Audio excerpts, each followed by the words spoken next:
السلام علیکم ورحمۃ اللہ وبرکاتہ۔ ان الحمد للہ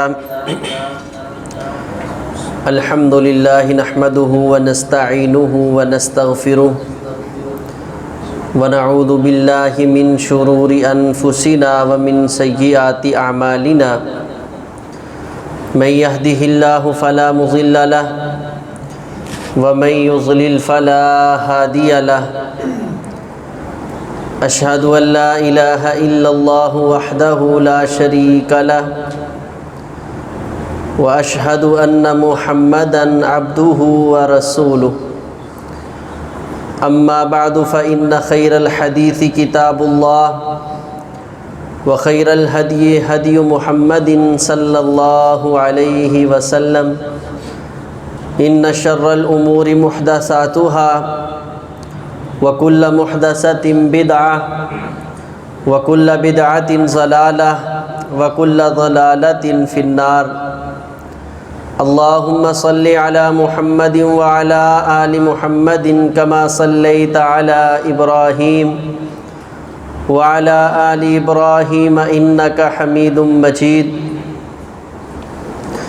اللهم بارك على محمد وعلى آل محمد كما باركت على إبراهيم وعلى آل إبراهيم إنك حميد مجيد قد قال الله تبارك وتعالى في القرآن المجيد والفرقان الحميد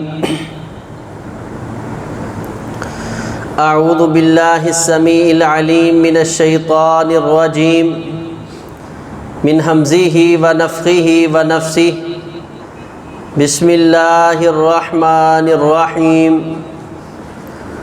وأما من خاف مقام ربه ونهى النفس عن الهوى فإن الجنة هي المأوى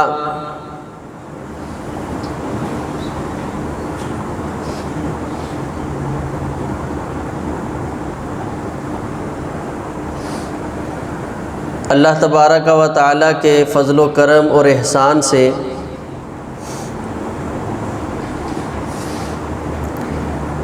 کثیر تعداد میں مسلمانوں نے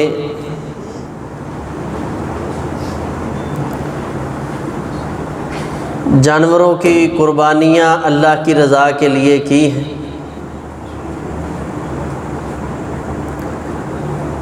اللہ خالق کائنات سے دعا ہے کہ جن احباب نے یہ عمل سر انجام دیا اللہ تبارک و تعالی شرف قبولیت سے نوازے۔ جن احباب کے پاس وسائل کی کمی، کوئی ضرورت، کوئی امر مجبوری، اللہ تبارک و تعالی ان کی پریشانیاں اور یہ مجبوریاں اپنی رحمت کے ساتھ حل فرما دے۔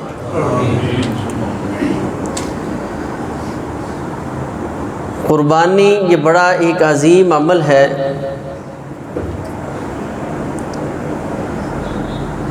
اور یہ چند دن جانور اپنے پاس رکھ کر خرید کرنے سے لے کر ذبح ہونے تک ہمیں بہت زیادہ اسباق دے کر جاتے ہیں۔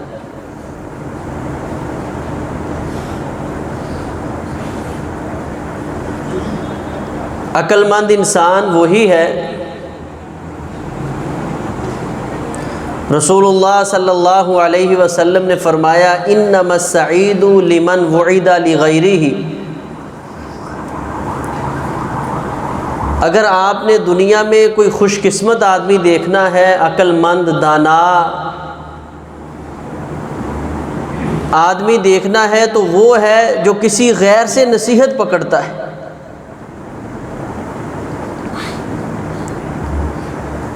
تو یہ قربانی کے جانور ہمیں بڑے سبق دے کر گئے ہیں، ہمیں بڑی نصیحتیں اور وصیتیں کر کے گئے۔ سب سے بڑی اور سب سے پہلی نصیحت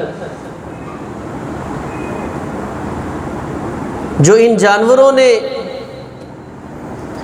ہمیں کی ہے وہ مالک اور مملوک کا تعلق سمجھا دیا ہے۔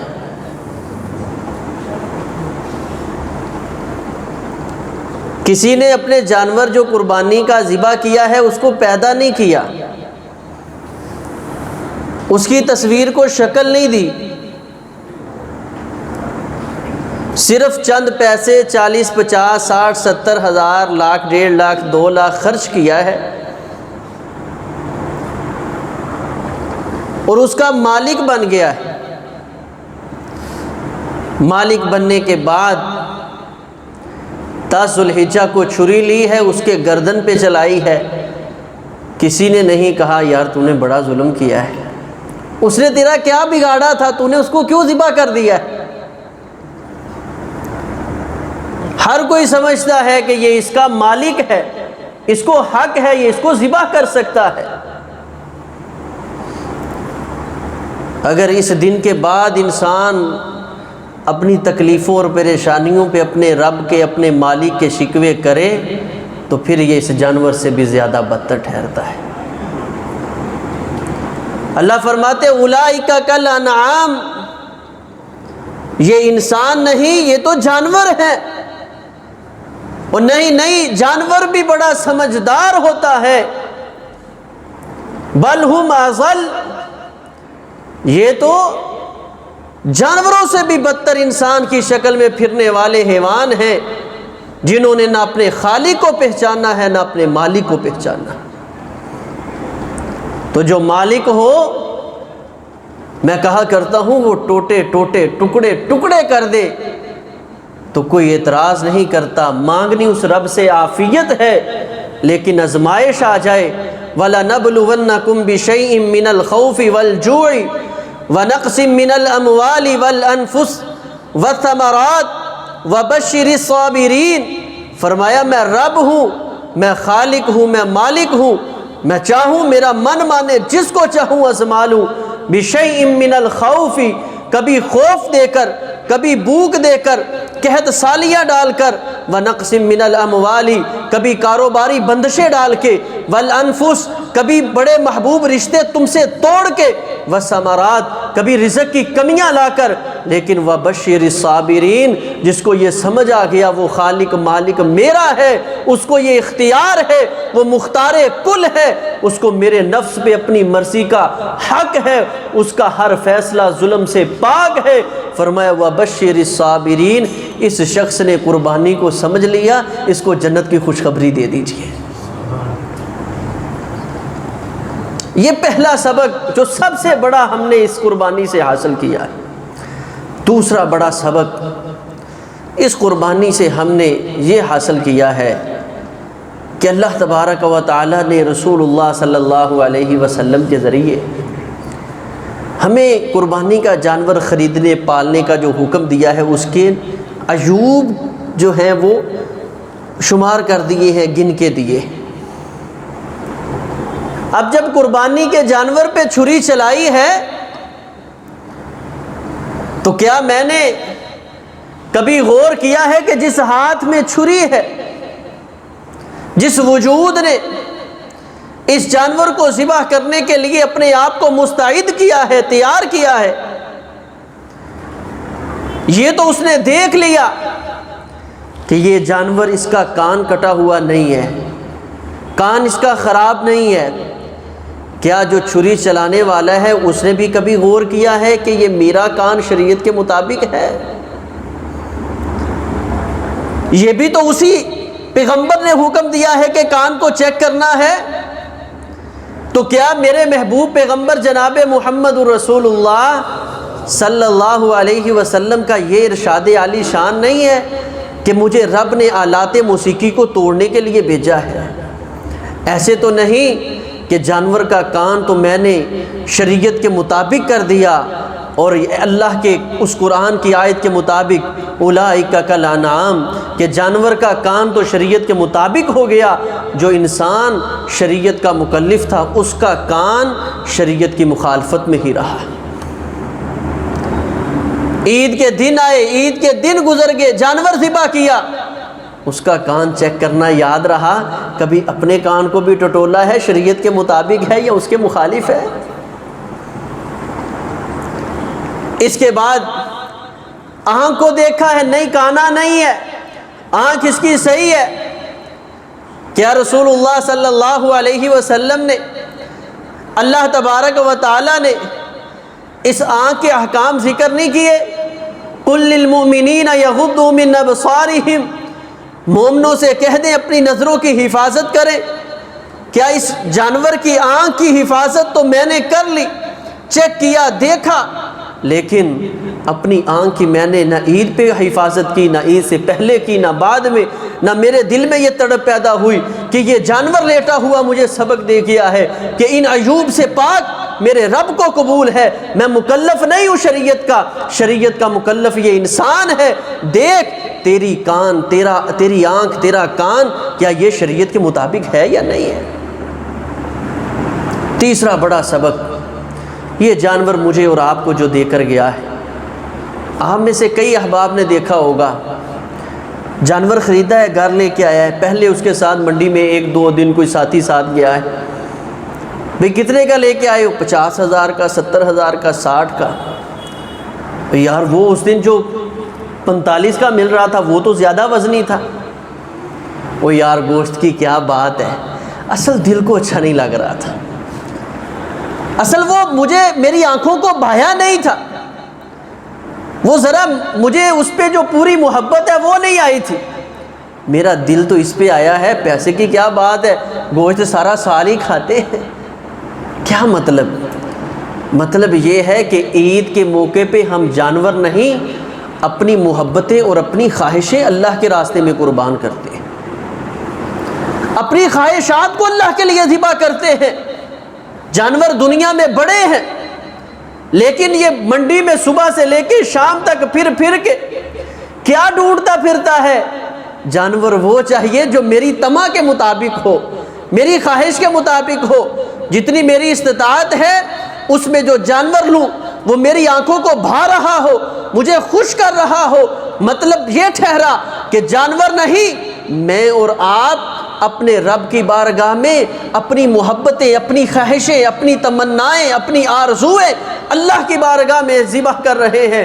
اللہ فرماتے ہیں وَأَمَّا مَنْ خَافَ مَقَامَ رَبِّهِ، وہ شخص جو اپنے رب کے سامنے کھڑے ہونے سے ڈر گیا، وَنَهَى النَّفْسَ عَنِ الْهَوَىٰ، اور اس نے اپنے نفس کو خواہشات سے روک لیا، اس نے اپنی خواہشات کی قربانی اللہ کے حکم کے سامنے کر دی، اس نے اپنی محبت کو قربان اللہ کی محبت میں کر دیا، اس نے اپنی تمنا کو قربان پیغمبر علیہ السلام کے حکم پہ کر دیا۔ فَإِنَّ الْجَنَّةَ هِيَ الْمَأْوَىٰ، یہ اصل شخص ہے جس نے قربانی کی ہے، میں رب نے اس کا ٹھکانہ جنت بنا دیا ہے۔ اصل میں خواہشات کو قربان کرنا ہے۔ کسی نے پوسٹ بڑی عظیم لکھی تھی پچھلے دنوں، وہ تصویریں 2 لگا کے کہ یہ مسلمان کی کیفیت اور حالت ہے کہ ایک پیغمبر علیہ السلام کا حکم سمجھ کے جانور کو ذبح کر رہا ہے، اور تھوڑی دیر کے بعد اسی پیغمبر کا حکم ہے وَعْفُ اللُّحَىٰ، لیکن پیغمبر کی سنت کو بھی ذبح کر رہا ہے۔ وَنَهَى النَّفْسَ عَنِ الْهَوَىٰ، مزہ تب آئے گا قربانی کرنے کا جب میرا من نہیں مان رہا، میرا خاندان، کنبہ، قبیلہ، رشتہ دار نہیں مان رہے، میری ناک نہ رہتی ہو، میں اس ناک کو اپنے رب کی رضا پہ کٹوا دوں، ذبح کر دوں، قربانی کر دوں۔ میرا رب کہتا ہے فَإِنَّ الْجَنَّةَ هِيَ الْمَأْوَىٰ، جہاں تیرا ٹھکانہ میں رب نے جنت بنا دیا۔ کیسے؟ اللہ کے پاک پیغمبر جناب محمد رسول اللہ صلی اللہ علیہ وسلم کے صحابی ہیں حضرت معقل بن یسار رضی اللہ تعالیٰ عنہ۔ انہوں نے اپنی بہن کی شادی ایک آدمی دیہاتی تھا اس کے ساتھ کر دی۔ شادی کے تھوڑے دیر ہی بعد آپس میں ان کا نبھا نہ ہو سکا، خاوند نے اپنی بیوی کو طلاق دی، اور طلاق دینے کے بعد اس نے ذرا التفات نہیں کیا، ان کی طرف رابطہ ہی نہیں کیا، حتیٰ کہ عدت گزر گئی۔ اونچ نیچ زندگی میں یہ حصہ ہے زندگی کا۔ اب جب عدت گزر گئی تو 1-2 طلاقوں کے بعد عورت کو یہ حق حاصل ہوتا ہے عدت کے بعد وہ آگے جس جگہ چاہے شادی کر سکتی ہے۔ اس شخص کو خیال آیا کہ یار میں نے اچھا نہیں کیا، چلے اونچ نیچ ہو گئی کوئی بات نہیں، مجھے اپنا گھر بسانا چاہیے۔ یہ حضرت معقل بن یسار رضی اللہ تعالیٰ عنہ کے پاس آ گیا۔ صحیح البخاری کی روایت ہے، حضرت معقل بن یسار رضی اللہ تعالیٰ عنہ کے پاس آ کر کہتا ہے کہ میں نے تیری بہن کے ساتھ شادی کی تھی، کسی وجہ سے طلاق دی ہے، عدت گزر گئی ہے، اب میری چاہت یہ ہے کہ میں دوبارہ اپنا گھر بسا لوں۔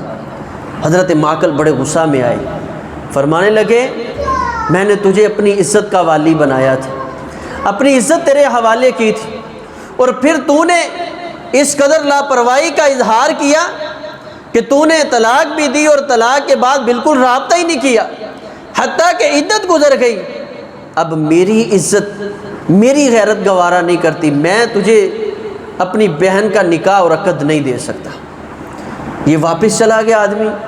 اللہ تبارک و تعالیٰ نے قرآن کی آیت نازل کر دی، فرمایا وَإِذَا طَلَّقْتُمُ النِّسَاءَ فَبَلَغْنَ أَجَلَهُنَّ، جب عورتوں کو تم طلاق دو اور وہ اپنی عدت پوری کر دے، ان کے بعد آپس میں ان کا ایک دلی جو طمع ہے وہ پیدا ہو، وہ آپس میں ملنا چاہتے ہو، فَلَا تَعْذُلُوهُنَّ أَن يَنكِحْنَ أَزْوَاجَهُنَّ، اے سرپرستو، اللہ یہ چاہتے ہیں کہ تم اپنی جو ماتحت عورتیں ہیں، بہن ہے، بیٹی ہے، اس کو مت روکو کہ اپنے خامدوں سے دوبارہ نکاح کرے۔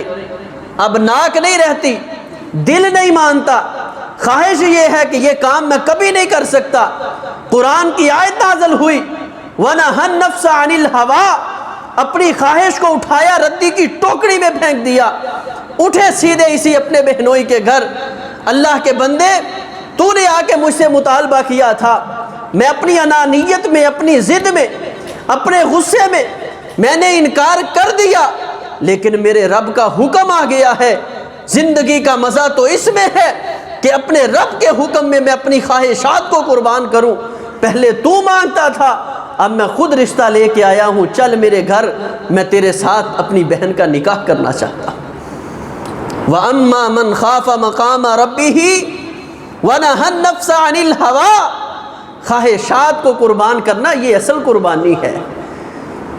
حضرت ابو بکر صدیق رضی اللہ تعالیٰ عنہ اسی طرح نبی علیہ السلام کے سامنے صحابہ اکرام کے جمع غفیر میں بیٹھے، اللہ کے پیغمبر علیہ السلام پہ قرآن کی آیات نازل ہوئی، فرمایا وَلَوْ أَنَّا كَتَبْنَا عَلَيْهِمْ أَنِ اقْتُلُوا أَنفُسَكُمْ، فرمایا اے پیغمبر جناب محمد رسول اللہ صلی اللہ علیہ وسلم، اگر میں اللہ، یہ جو لوگ آپ کے ارد گرد پھر رہے ہیں مدینے کے، اور یہ ارد و گرد و نواح کے لوگ ہیں، آپ سے محبت کے بڑے دعوے کرتے ہیں، اگر ان لوگوں کے اوپر میں یہ فرض کر دوں کہ آج کے بعد جانور ذبح نہیں کرنے، ان اقتلوا انفسکم، تم نے اپنے اپنے نفسوں کو قتل کرنا ہے، قربانی چاہیے تمہاری جان کی، قربانی چاہیے تمہارے بیٹوں کی، قربانی چاہیے تمہاری اولادوں کی۔ حضرت ابو بکر صدیق رضی اللہ تعالی اتنی بات سنی، ابھی قرآن کی آیت کی پوری تلاوت نہیں ہوئی، کھڑے ہو گئے، فرمانے لگے اللہ کے رسول آپ حکم کریں، اس امت میں ابو بکر صدیق وہ پہلا شخص ہوگا جو اپنی جان کو اللہ کے راستے میں قربان کر دے گا۔ ایسے نہیں اللہ نے کہا فَإِنْ آمَنُوا بِمِثْلِ مَا آمَنْتُمْ بِهِ فَقَدِ اهْتَدَوْا، صحابہ جیسا ایمان، صحابہ جیسی قربانیاں ہوئی تو اللہ کی بارگاہ میں قبول ہونی۔ یہ نہیں کہ جی یہ سنت ابراہیمی ہے، یہ اللہ کے پیغمبر کا محبوب ترین عمل ہے، یہ تو میں قربانی کر رہا ہوں، اللہ کا حکم سمجھ کے کر رہا ہوں۔ اور یار اگر یہ اللہ کا حکم سمجھ کے کر رہے ہیں تو یہ سینکڑوں کام، یہ سینکڑوں جو معاملات ہیں، یہ کس کا حکم سمجھ کے رد کر رہے ہیں؟ باقی دیگر احکام یہ کس کا حکم سمجھ کے رد کیا جا رہا ہے؟ قربانی میرے رب کا حکم ہے، فَصَلِّ لِرَبِّكَ وَانْحَرْ، تو پیغمبر کی زندگی کے مطابق اپنی زندگی کو بسر کرنا یہ بھی میرے رب کا حکم ہے۔ تو اپنی خواہشات کو قربان کیجئے، تمناؤں کو قربان کیجئے، اور اس کے ساتھ ساتھ خواہشات میں اور اپنی جو ضد اور انانیت میں دل کی جو انسان کی جو قدورتیں ہیں، ان میں بڑی چیز ہوتی ہے نفرت۔ ان نفرتوں کو قربان کیجیے، اللہ کی رضا کے لیے دلوں کو صاف کیجیے۔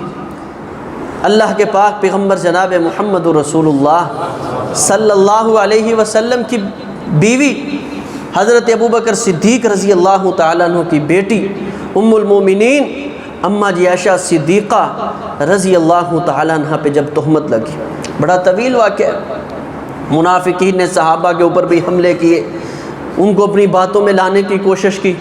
حضرت حسان بن ثابت مصطح بن اثاثہ رضی اللہ تعالیٰ عنہما بھی ان کی باتوں میں آگے اور شریک ہو گئے، عائشہ رضی اللہ تعالیٰ عنہ سے یہ غلطی ہوئی ہے۔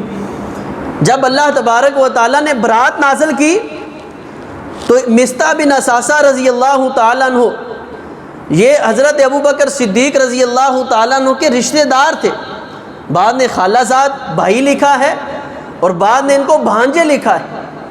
خالہ زاد ان کا کوئی رشتہ تھا حضرت ابوبکر صدیق رضی اللہ تعالیٰ عنہ کے ساتھ، اور غریب اتنے تھے کہ مہینے کا راشن صدیق کائنات ان کے گھر میں پہنچایا کرتے تھے۔ اب جب دیکھا کہ معاملہ بڑا سنگین ہے، میری بیٹی پہ تہمت اور بیٹی کی تہمت یہ ناقابل برداشت معاملہ ہے، اس سے بڑھ کے بھی ناقابل برداشت یہ ہے کہ عائشہ پہ تہمت لگانے کا مقصد صرف پیغمبر علیہ السلام کو اذیت دینا تھا۔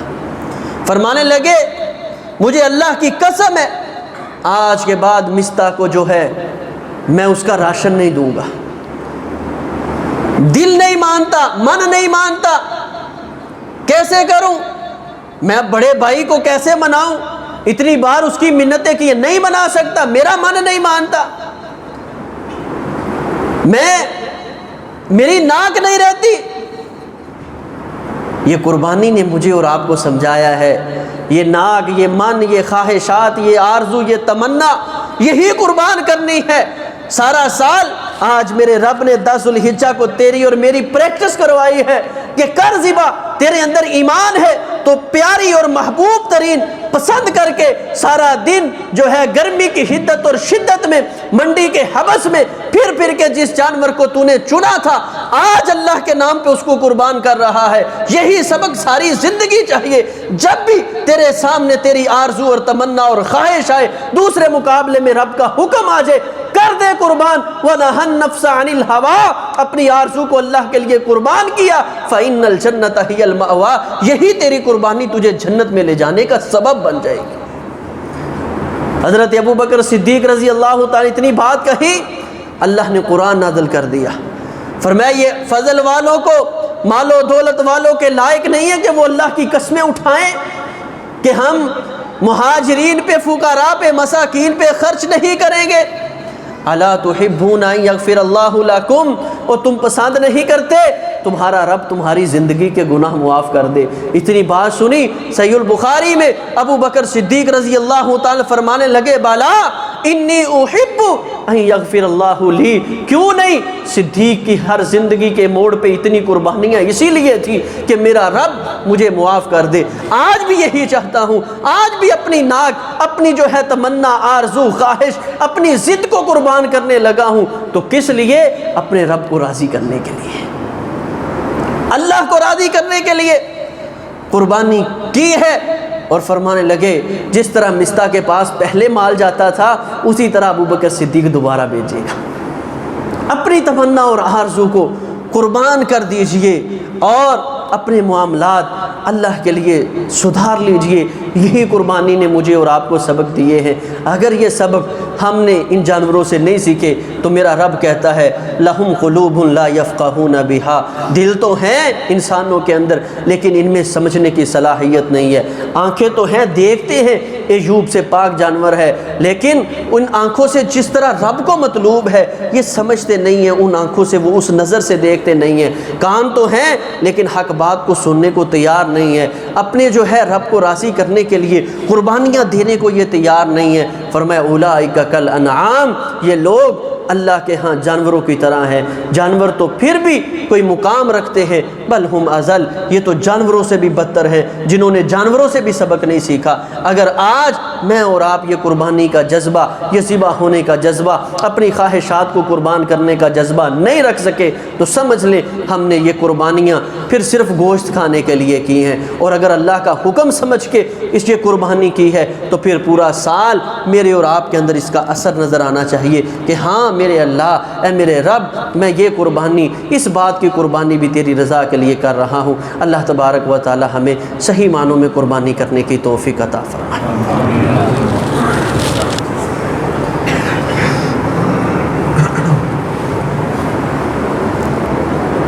ان الحمد للہ نحمده ونستعینه ونستغفره ونعوذ باللہ من شرور انفسنا ومن سیئات اعمالنا من يهده الله فلا مضل له ومن يضلل فلا هادي له اشهد ان لا اله الا الله وحده لا شريك له واشهد ان محمدا عبده ورسوله اللهم صل على محمد وعلى آل محمد وبارک وسلم وصلی علیہ۔ قربانی سے ہم نے کیا سبق سیکھا ہے، اس موضوع پر آج ہم نے کچھ گفتگو کی ہے کہ قربانی ہمیں اپنے رب کے خالق اور مالک ہونے کے ساتھ جو ہمارا اپنے اللہ سے تعلق ہے اس کا معنی اور مفہوم سمجھا کر گئی ہے۔ نمبر 2 پہ عیوب اور نقائص سے پاک ہونا، یہ اللہ تعالیٰ کو انسان سے مطلوب و مقصود ہے، تو اللہ تبارک و تعالیٰ نے یہ جانور پہ وقتی جو شروط اور قیود لگا کر مجھے اور آپ کو ایک دائرے میں بند کیا ہے۔ نمبر 3 پہ اپنی خواہشات کو اللہ کی رضا کے لیے قربان کرنے کا جذبہ، جیسے ہی شریعت کا حکم آئے، جیسے ہی اللہ تعالیٰ کا آرڈر، اللہ کے پیغمبر علیہ السلام کی احادیث آ جائے تو ایک مومن کا جو جذبہ ہے کہ وہ سر تسلیم خم کرتے ہوئے، اگر اس کا اہل و عیال کی بات ہے، بڑوں کی بات ہے، اس کی اپنی سوچ ہے، نظریہ ہے، فکر ہے، اللہ کی رضا کے لیے اس کو قربان کر دیتے ہیں۔ جو مسنون دعا ہے قربانی کی، اس میں کیا ہے، لٹایا جانور کو ہے تو بندہ کہتا ہے انی وجہت وجہی للہ، اے اللہ میں نے اپنا چہرہ تیرے لیے مطیع کر دیا ہے۔ جو اب یہ جانور کا طریقہ سلیقہ ظاہری طور پہ ہے، باطنی طور پہ میری یہی کیفیت ہے کہ میں تیرے نام پہ قربان ہونے کے لیے تیار ہوں۔ اور آگے کیا ہے، ان صلاتی و نسکی و محیای و مماتی، اے اللہ بات آخر پہ یہی ہے، میں مومن ہوں، میرا مرنا میرا جینا اللہ تیرے لیے ہے، اپنے من کوئی نہیں ہے، جیسے میرا رب کہے گا ویسے ہی زندگی گزار دوں گا، ویسے ہی میرا مرنا ہے۔ اللہ فرماتے فَإِنَّ الْجَنَّةَ هِيَ الْمَأْوَىٰ، اب پھر جنت اس بندے کا ٹھکانہ ہو سکتا ہے، اور کہاں جائے گا یہ شخص۔ تو اس لیے اللہ تبارک و تعالی ہمیں صحیح معنوں میں اپنے اندر یہ قربانی کا جذبہ پیدا کرنے کی توفیق عطا فرمائے، اس کے جو اسباق ہیں اللہ تبارک و تعالی ہمیں سمجھنے کی توفیق عطا فرمائے۔ سبحانک اللہم و بحمدک، اشہد ان لا الہ الا انت، استغفرک و اتوب الیک۔